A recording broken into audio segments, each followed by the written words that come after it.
888-835-2414. This is Learning with Leslie.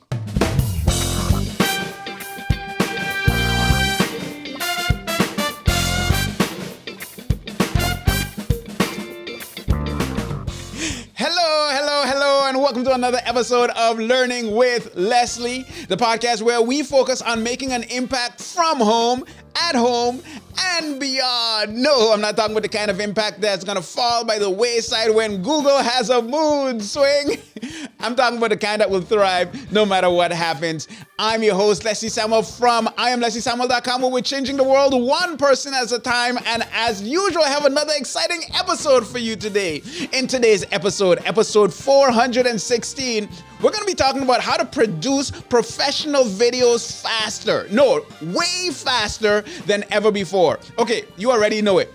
When it comes to content on the internet, video is where it's at. It allows you to share your message. It allows you to reach an audience and even grow your business. But it's that thing that takes so much time and effort and energy. You got to plan, you got to record, you got to edit, and you got to do all this stuff. Today, we're going to be changing all of that. I'm going to be showing you how to do this in a way where you can create these videos faster and more efficient than ever before. We're going to get into equipment and process. So quicker videos, that's what we're going to be talking about today. What's going on? What's going on? Hope you are having a better than stupendous day. And if you're not, for some strange reason, I hope that by the end of this podcast episode, it's a little more stupendous than it has been going so far. I'm so excited about getting into today's topic because we're talking all about video. This podcast that I'm producing right now, yes, you may be listening to it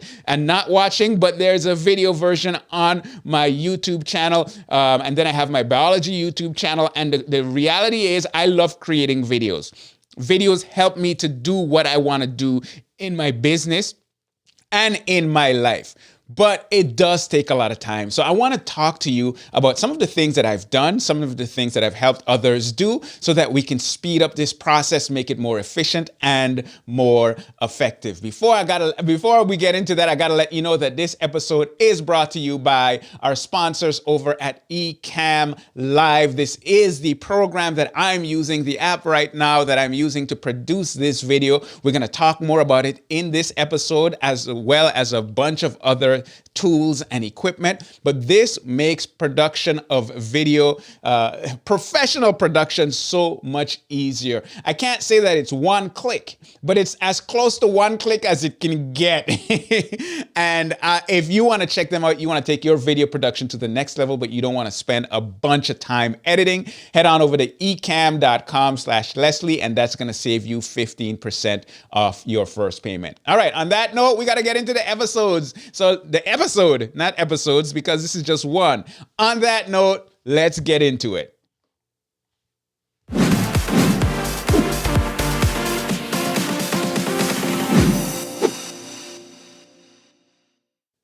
Okay, so I remember when I first launched this podcast, Learning with Leslie. This was back in 2009, and I wanted to have a way to create content and put it out there where I can talk about whatever it is I wanted to teach related to building an online business.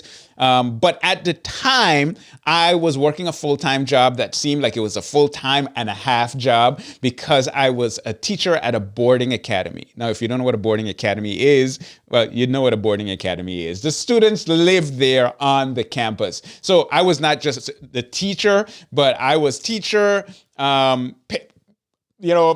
remote parent away from home.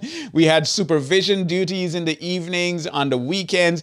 It was a whole lot. Now, because of that, I knew that if I was going to create a podcast, I had to make it as efficient as possible for me to do it. I couldn't spend a ton of time editing or anything of that sort, because if I had to spend a lot of time editing, the podcast just wouldn't happen. It would not happen. So that put me on a journey. It sent me on a journey where I was looking for the most effective and efficient way to record a podcast without editing. And that was a huge thing for me. So I got a mixer, I got a digital recorder, and I got a microphone and so on. And I had everything set up that I could bring in the music like I did at the beginning of this episode. I can bring in the music on any, audio and any things, any effects and so on the fly, so that when I ended the recording, that was it. And that is what allowed me to be able to create those podcast episodes while doing all the other things that I needed to do in my business, while working a full time and a half job and doing everything, all the things, because I had a very efficient process for doing it. It made it possible. Now, fast forward all these years later, I'm doing a video podcast.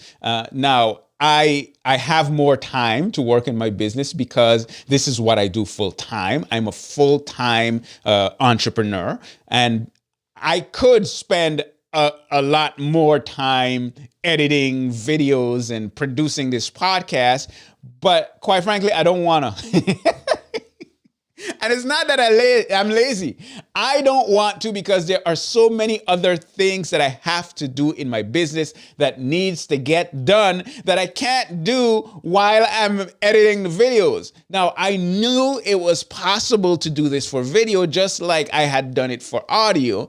And what I've built and what I've created here is a very efficient way of me coming in here, hitting record, and then just start talking to the camera. And I want to walk you through this. Now, there's going to be stuff that we're going to talk about that is pretty basic. All right. We're going to get into some of the basic things, but we are also going to get into the more advanced stuff that I do here. And when you see what I'm talking about, you know exactly what I mean, because my setup is kind of ridiculous. So I want you to know, what I am not saying is that you have to go out and buy all this equipment.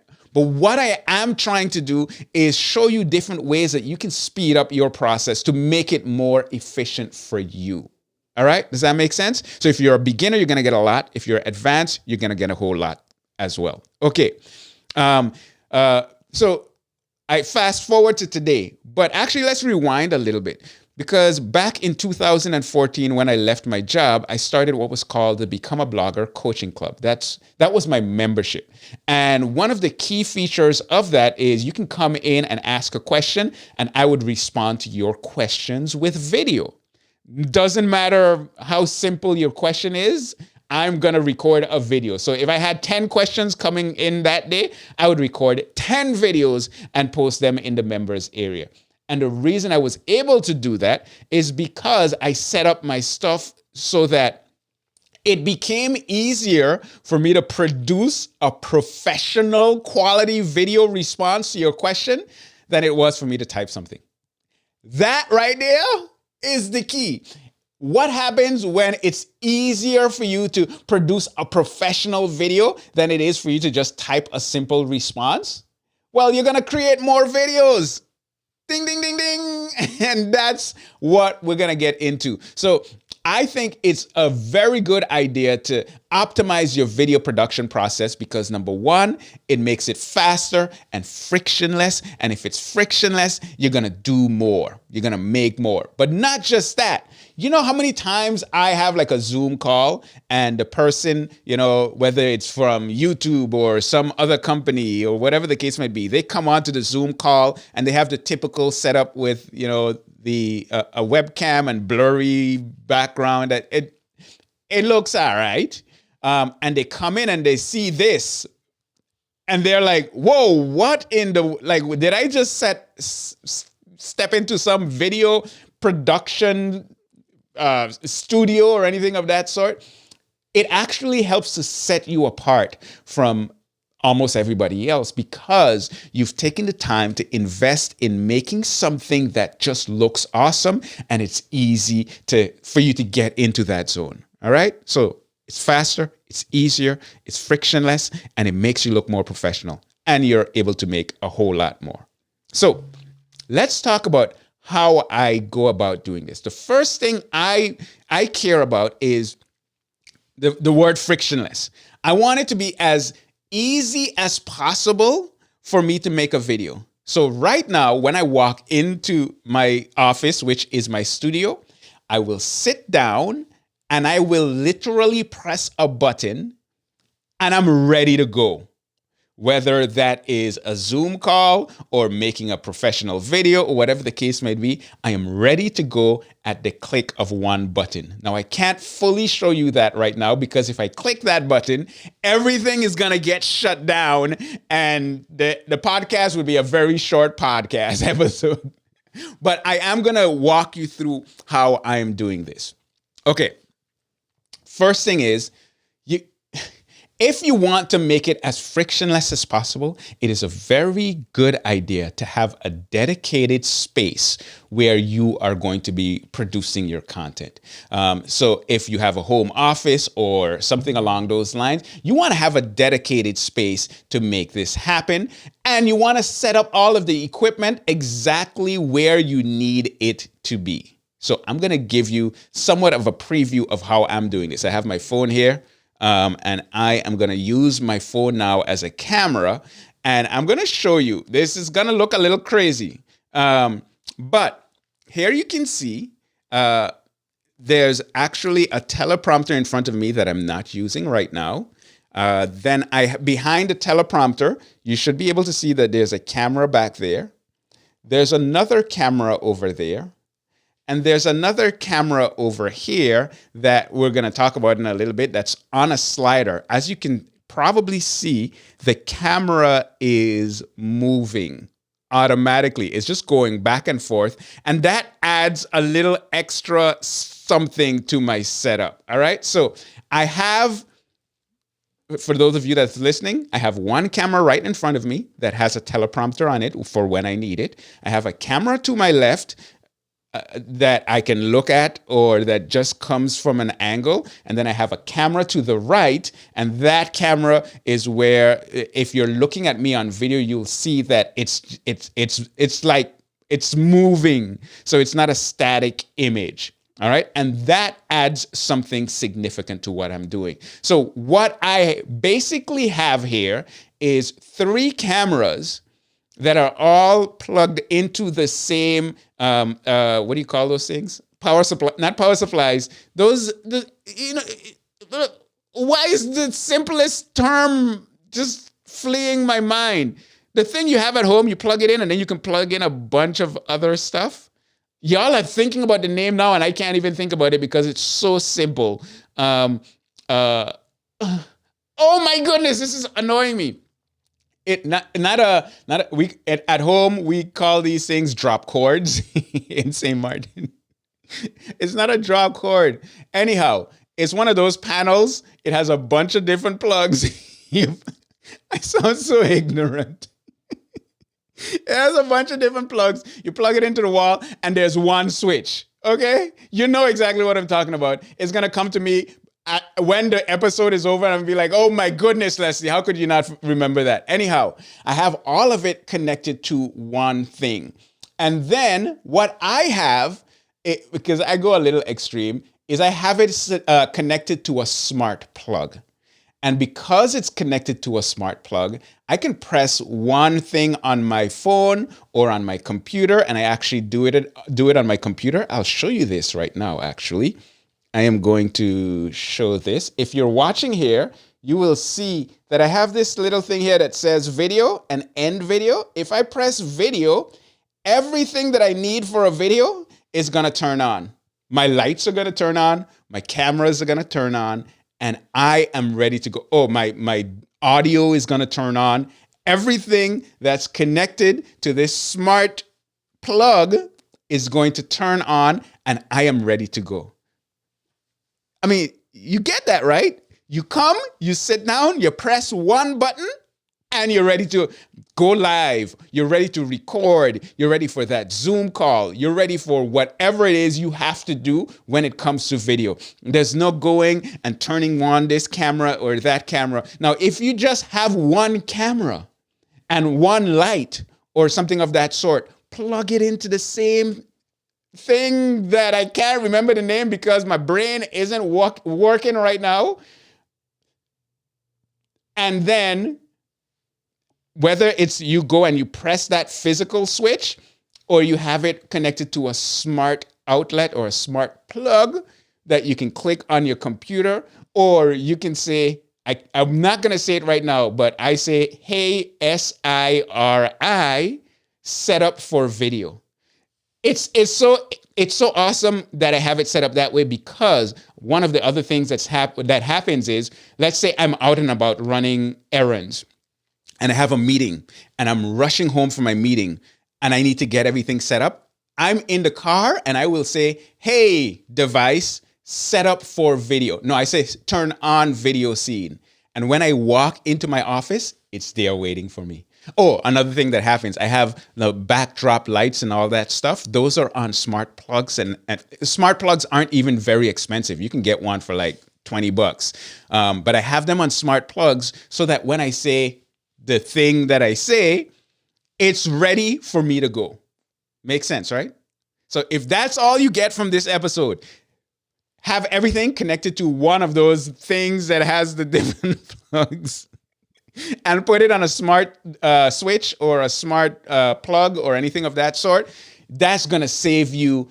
It's going to save you time every time you need to set up, and you have everything in a fixed space. All right. That's thing number one. All right. Think about the space you want to do to record in. What do you need? What if it's just one camera and one light, or whatever the case might be, have it set up so that it's easy for you to just sit down and start recording. All right. Now, let's talk a little bit about equipment. So I have a lot of equipment. I have more equipment than I probably should have. But this really helps me to be efficient because of what I'm trying to do. So for cameras, you have different options. Obviously, you can use your built-in webcam, but the quality won't be that good. You can step it up and buy a nice webcam, like a Logitech Brio or something of that sort. It's going to look a little better. I've opted to go for Sony cameras. So I'm using a Sony a6400. I have two of those, the one in front of me and the one to my left. Those are Sony a6400s. And my third camera, I'm using a Sony a6100. Now, the reason I went with the Sony line of cameras is because the autofocus is just amazing. All right. So for me, especially if you're going out and about and you need to do like some vlogging, it can quickly focus on you. And I really like that. So Sony cameras are what I go with. If I were to buy a camera now, I would actually go with like the Sony ZV-E10. The reason why is because it's very similar to the line of cameras that I'm using right now, but you can connect it via USB-C directly to your computer. And that makes it easy. You just plug it in and you're ready to go. The cameras that I have, because I got them before that camera was out, you need a capture card that will allow you to connect your camera to your computer. And I've tried a bunch of different capture cards and I've done different things at different times. You can get something as simple as a Ecamm link. Now, I'm going to link to all of these things below, so don't try to remember it. But the Ecamm link 4K, you can get that and connect any older I'm saying older camera like it's from like 20 years ago. But any camera that can't connect directly to your computer via USB-C, you can use the Ecamm link in order to connect it. Okay, so you need a camera if you want to take things to the next level. And I highly recommend you get a camera. If you're doing the Sony lines of camera, there's going to be a specific lens that I would recommend. And I will link to that as well below this video. And you can check that out. But it's the Sigma 18 millimeter lens. It's f1.8. Those details, once again, don't try to remember those details right now. Is it f1.8 or 1.2? Anyhow, I can't even remember the details right now, but that's a really high quality lens that what it's going to do is it's going to make it so that as you're looking at me right now, if you're looking on the video, I am very sharp and in focus, but the background is more blurry. That look right there really makes a difference in the quality of your video. So I highly recommend having a setup like this. Okay, so you have your camera. Now, here's the thing about video. People will tolerate okay video. And I've been saying this for many years. Many people have been saying this for many years. But if your audio is terrible, they're not going to stand for it. There's something about audio. If the audio quality is really good, it will make even a mediocre quality video look better somehow. It'll feel better because you sound clear. You want to make sure that you have some kind of microphone. Now, in many of these cameras, they have microphones built in. If you're recording from your webcam, your laptop has a built-in microphone. But the reality is, it's pretty crappy. And you don't want to use that. So I highly recommend for you to get a microphone that you can use. If you're doing a talking head video and it's not, like right now I have this big mic in front of me, and that's not something anybody's going to complain about because of the quality of the kind of content I'm making. This is a video podcast and people have gotten used to that. You can use something like this. I'm using the Heil PR40. Now, with the Heil PR40, you need some kind of an interface to connect it to your computer. I'll talk about what I use in a second. But you can also get a mic that is USB-C or like a USB microphone.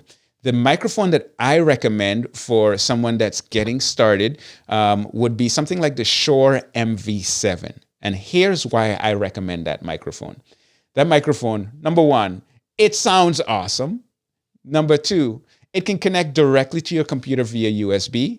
And number three, it also has a connection, an XLR connection that you can use to connect to a mixer or an audio interface or something that's of better quality. So in other words, you could plug it in and get going, or you can have it in a more advanced setup like what I have going on right here. Okay, so that would be the type of microphone that I would recommend if you're sitting down or it's a talking head video where having that microphone in front of you doesn't take away from what you're trying to do. Alternatively, you can get a lapel mic, and I'll leave some links to some of the lapel mics that I recommend. Rode has RODE. They have some amazing quality mics for all kinds of different purposes. So it just all depends on what you are trying to do, and I'll link to some of those. So you have your camera, you have your capture card if you need it, you have your microphone. Obviously, you need a headphone. The headphones that I'm using right now are a little much, but they're a little much because I also have a recording studio where I produce music videos and that kind of stuff. So I have this in my setup. You don't need something like that. You can use something as simple as, I'm trying to see if I have it here somewhere around. It's the Me Audio microphone. They cost like $11. And when I'm on a call, that's what I use because it goes over your ear and then inside your ear. And it's very inconspicuous. You don't really see it unless you're trying to see it. I'll link to that. But that's a good way to be able to hear what the person on the call is saying or to hear what you're doing if you're recording a podcast or anything of that sort. And I'll link to that. Now, lighting. The cheapest way to get good lighting is to do what I'm partly doing here. I am in front of this big window. And even if I were to turn off all the lights that I have here, you would still be able to see me somewhat clearly because I'm in front of a big window. The downside to that is the big window doesn't matter when it's nighttime or when it's overcast. That is why I choose to have some lights in my room to light my face in my setup. I have this light box that I have right now. I bought these maybe 15 years ago on eBay for under $100. I don't even know what the brand is because it doesn't even really matter. No one has ever looked at me and said, man, your lighting looks like you're using really cheap lights from eBay 15 years ago. No, it works. So I'll link to some decent lighting options so that you can check those out as well. Let me see. Ooh, okay. Should I say this one now? No, I'm gonna come back to this one. Now, let's talk about going a little overboard because that's what I do sometimes. As I mentioned, I have this camera that's on a moving slider. And you can see that camera here, and that camera is sliding. And it's just going back and forth. I have this control here that I'm able to like tell it how fast to go and where to move and all that good stuff. And as you can see now, it's going to come to the end, and now it's changing directions. This, yes, it's overboard. I've gone overboard with that. But it does this. It looks very professional because now you have a moving camera, which is very different from what most people that are recording at home in their studios are gonna have. And that I absolutely love. The one that I'm using is a GVM slider. And it's on 2 tripods that I have set up over in the corner so that it can slide and it can, it just looks really good. People are always commenting on how I get my videos to look that way. But part of it is, my setup. But part of it is I'm using 3 cameras and one is on a slider. And I can easily switch to that camera that's on a slider. And I can switch to the camera that's to the left. I can switch to the camera that's in front of me. And it looks really professional. And I don't have to, listen, to do this in the edit, it takes time. You have to go through the entire video. And if this is a 30-minute or a 40-minute video, I can't imagine how much time it would take for me to go through and do all of the camera switching in my editing process. I would not want to have that task, but this makes it easy. Okay, the next device I want to talk about is one of my favorite devices, and that is this guy right here, the Elgato Stream Deck. Now, the Elgato Stream Deck, as you can see, I have the Stream Deck XL, which is the larger one. There's a smaller one that has 15 buttons. I just upgraded to this, and you can see some of them are not programmed as yet. But this allows me to switch my different cameras. It allows me to say, hey, you want to check, well, I have to be on, yeah, you want to check out Ecamm Live? Go and check them out. Hey, if you want to like and subscribe, don't miss future videos. I can bring that all up just by clicking on a button. If you guys are very excited and you want to give me a round of applause, thank you. That's so awesome. You can program this to do just about everything that you need if you're using one of the software options that I'm going to talk about in a little while. So by having this right here, this is part of the key to producing all of this on the fly. And it's why stuff looks so professional and I don't have to worry about doing it after the fact. Now, if I didn't have the Stream Deck, could I still do this?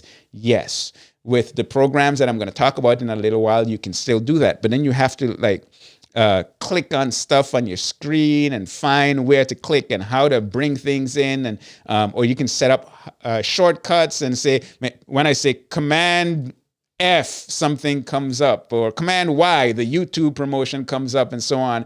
And that's just much harder than having this nice handy device right here that you can program. Now, all of these icons can be changed, and I will change that. You can see like my camera, you can see a picture of me there and so on. I literally just got this and have not fully set it up as yet, but it just makes it so easy for me to do the switching. All right, so we've gone through a lot of equipment options. Now, some of you are thinking, oh my goodness, that's way too much. No, it's not. It doesn't have to be too much. It could literally be you just get a nice camera like the Sony ZV-E10 and a nice microphone like the Shure MV7, and you are good to go when it comes to equipment. You're sitting in front of a decent light source, or you buy some lights if you want. You could spend, under $100 to get some decent lighting, and you're good to go. But if you want to go crazy like this crazy guy that can't remember the name of the simple plug, you can do that as well, because I remember the name of all the advanced equipment and it's helpful in some way. All right, so far we've got the equipment, we've got the space, we've got it set up so that I can come in, press a button, and I'm good to go. Now we got to talk about how we make all of this happen. There are two programs that three. We're going to talk about three programs because I want to give you options. Yes, of course, there is the sponsor of the podcast, and that would be Ecamm Live. Ecamm Live is my secret right there. It's not a secret because I'm telling everybody about it all the time. They sponsor this podcast, which makes this possible, but they literally, this is the program that I'm using to do all of this. If you're on a Mac, this is the program to use. I'm not even going to recommend anything else because there are other things, but it doesn't even make sense. You could go with OBS. OBS is free, but it's so technical to get it going that I can't recommend it in good conscience, knowing that something like Ecamm exists. Ecamm Live is what I'm using to do all of this, and it is what I recommend. Now, the only reason I'm going to recommend something else is because not everybody is on a Mac. And if you're not on a Mac, shame on you. Get on a Mac. No, I'm just joking. Yo, us Mac people are annoying, yo. We act as if a Mac is everything and anyone that's not using a Mac is cursed. Well, they kind of are. No, I'm joking. I'm sorry. I'm not so sorry, but I'm sorry a little bit. Let's move on. When I first did this setup, I actually was not using a Mac.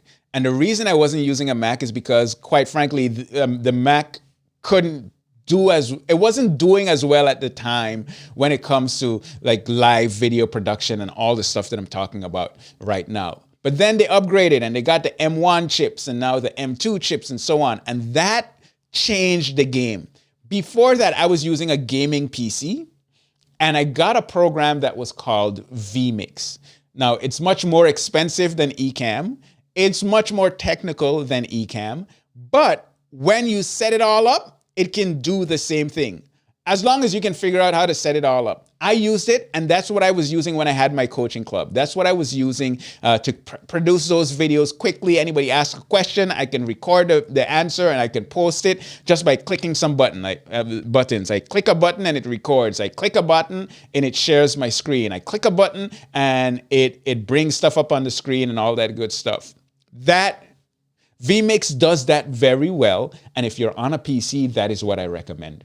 Now, if you're saying, I'm on a PC, but I can't afford vMix because it's a few $100s to get that program, I would recommend OBS. Once again, similar to vMix, it's a lot more technical than something like Ecamm, but it allows you to do a lot of stuff. You just got to get it set up in the beginning. All right. Now, with Ecamm, you also have to set it up. You have to add scenes. And let me share. I'm going to share my screen right now. So you can see my entire screen. And you can see that I have different scenes over here set up. And if you're not watching the video, that's fine. Just know that I have different scenes. I can then add different overlays. So I'm going to bring the overlays up. And you can see I have the overlays for the Ecamm promo, the subscribe. It's a very simple setup that I have right now in Ecamm. If I need to share my screen, I can share my screen. I can have a scene for the main screen. And of course, I have it linked to my deck link. And I'm going to not my deck link, my stream deck. And I'm actually going to share my screen right now. And you can see I have my notes here for what I'm recording in this podcast episode. But then I want to show you this. If I open up the Stream Deck app, let's do that really quick. And I'm going to bring it on this screen. On the Stream Deck app, you can see I can add in a bunch of stuff from Ecamm Live. I can pause, I can go live, I can switch to preview mode, which is what I'm in right now. I can add the next scene, I can play sounds and so on my Stream Deck. But what I'm really doing is I'm using a bunch of these Ecamm Live features so that you can get to see all of the things that I am doing right now. You can see Ecamm Live, you can see my audio, you can see everything. And the key thing here is I have everything set up beforehand. And because it's set up beforehand, I don't have to edit after the fact. because it's all right here and it's all ready to go. That is what programs like Ecamm Live do for you. They make it so that you think about everything that needs to happen. If you need to bring something on the screen, you think about those things beforehand. So for my podcast, I have all of the stuff set up that I need in Ecamm Live so that I can use my Stream Deck and I can do all of my switching. I can do all the things that need to be done. And once I am finished and I hit finish on Ecamm Live with my Stream Deck, you know what? I'm literally finished. And that's a beautiful thing. So Ecamm Live is what I use. If you're on a Mac, Ecamm Live is what I recommend for you to use. If you're not on a Mac, you can try vMix. vMix, there's a cost associated that's a little on the higher end, but it's really professional. It's what a lot of professionals use if they're using PC. And if you want a free option, then you go with something like OBS Studio. Okay? All right. Now, the key thing is setting up your scenes. Like I said, you think about the type of video you're making and what you need in each scene. You set that up beforehand. And once I finish setting up everything that I'm setting up for my podcast, I don't have to make any changes. I'm going to continue recording these podcast episodes. I'm going to continue switching cameras. I'm going to continue bringing stuff on the screen and telling you to subscribe on YouTube and those kinds of things. It's all right here at the touch of a finger. And I absolutely love it. If you are able to spring for like a Stream Deck, not a Steam Deck, you can get something like that, which makes it even easier because being able to click on buttons right there, physical buttons to do all of the things that you need done, it is a game changer. Now, so that's for videos like this, right? Like this podcast episode or talking head videos or videos where I am, or when I'm getting on a Zoom call or something of that sort. But what if you do other kinds of videos? Like for me, I make biology videos. And with my biology videos, it's me. I'm on a green screen. Sometimes it's a music video and I'm bringing in, other video clips behind and animations and that kind of stuff. Well, once again, one of the principles that I mentioned is setting everything up so that it makes it easy. I have a green screen on a wall in my office that's there. It's just permanently there. Well, not permanently, but you can see it's hung on this rod that's going across. And then I have it going all the way down to the bottom and so on. When I'm ready to do a video, I just do that. I stand in front of the green screen and then I get my camera.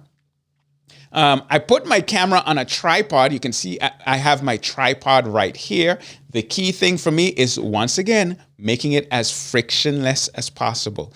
Unfortunately, I don't have a fourth camera, and my office isn't much bigger than it is right now. If I had a fourth camera, there would be a camera on this tripod at all times. And if I had more space, this would be set up exactly where I want it to be permanently, or as permanently as possible.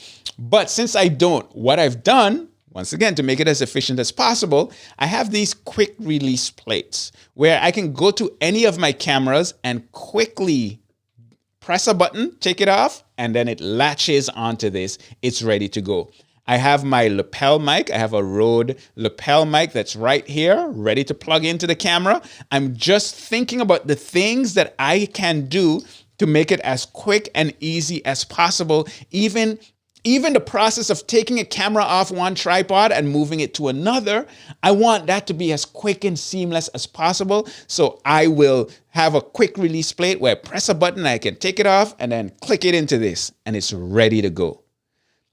That's the key. The key is really setting yourself up so that it's as seamless as possible, using a program like Ecamm Live, vMix, or OBS to make it as easy as possible to do all of the stuff on the screen that you need to do, and so on and so forth. I just realized there's one piece of equipment that I do have in my studio that I did not mention. And that's this guy over here. I use this device, the Rodecaster Pro. Now there are the newer ones, the Rodecaster Pro 2 and the Rodecaster Duo. Those are some options as well. But what this allows me to do is connect multiple mics. So if I wanted to do an interview, I can connect this one, 4 microphones. Then I have my computer setting here. I can connect a phone, and I can connect a phone via Bluetooth, and I can control it all here. I can play sounds if I wanted to, like 888-835-2414. This is what I use for recording and producing my podcast episode when it was just audio. I'm still using it right now, but I'm not using all of the functionality because I got this device here and I got Ecamm Live. So Stream Deck and the Ecamm Live does all the stuff that this would normally do. But if I were just recording a podcast episode, an audio podcast episode, this would do everything that I would need it to do. So that's my setup. That is what I use. And I hope that can be helpful for you. The key thing is, first, decide what kind of video you're going to create. Then figure out how you can set up your space so that you can come in and get to creating using the right types of equipment. Get a nice camera, get a nice microphone, and set it up in a way where it's easy to access and you don't have to do a lot of moving around if you have the space. Then, of course, leverage a program like Ecamm Live, the sponsors of this podcast episode. And I was using them before they became sponsors. When they agreed to do it, I was like, yes, because I love you guys and you guys are awesome and I use it all the time. It just makes perfect sense. And you can check them out one more time at ecamm.com/Leslie. Alternatives, vMix, OBS, those are great alternatives with different downsides. But you can accomplish similar things. Because the reality is, when I'm watching your video, I don't care what software brought the thing on the screen. I just care that I get what I need. Ecamm makes it easier, so I highly recommend for you to check them out. So that's it. What are you waiting for? Get to making videos. That's it for this episode. My name is Leslie Samuel from IamLeslieSamuel.com, where we're changing the world one person at a time. Until next time, take care and God bless. Hold on, let me press the button for the last music and go. Oh yeah.